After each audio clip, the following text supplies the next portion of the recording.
Hey guys, I'm Piquet and welcome to Motorsport Report.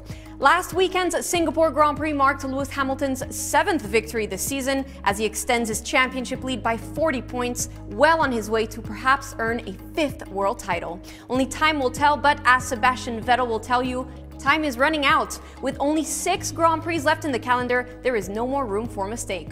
Joining us again today to catch us up on all the latest F1 paddock talks from Singapore is Motorsport Network's John Noble. John, a pleasure to have you on with us again. A brilliant win from Lewis Hamilton, fantastic race, not so much so for Sebastian Vettel. Hi Julie, yes, the morning after the night before here in Singapore, you know, a sensational win for Lewis Hamilton, but the foundations were really laid in qualifying.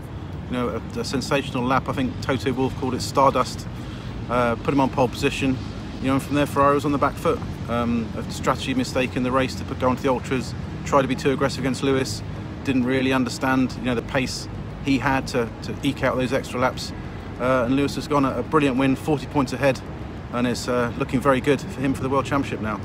So where did Ferrari go wrong this weekend? It really all went wrong for Ferrari in practice, really. Sebastian Vettel hit the wall, fairly innocuous knock, but you know, they didn't run again to take precautions. Unfortunately, that meant they didn't get their full allocation. Understanding the tyres, it triggered them into, you know, trying to be too aggressive, trying to run the ultras in Q2, didn't work.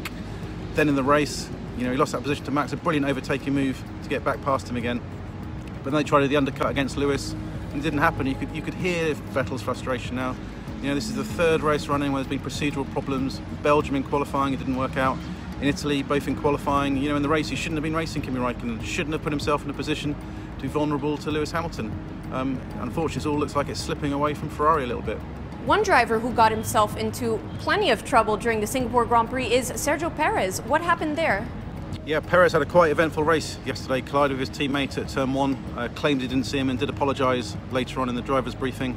But later on he got frustrated behind Sirotkin, you know, very close, thought his Williams rival was weaving under braking. Charlie White and the FIA race director didn't agree. And once he got past him, you know, there was a swerve into the Williams. Charlie White wasn't convinced it was deliberate. I think if it had been deliberate, it would have been a black flag offence. And Charlie kind of likened it to Sebastian Vettel in Baku, famously in 2017 when he swerved into Lewis behind the safety car, albeit under slower conditions. You know, not necessarily deliberate to take out a rival, but a bit unnecessary, a bit naughty, and certainly worthy of the drive-through penalty. Back to you. Thank you, John, and safe travels back.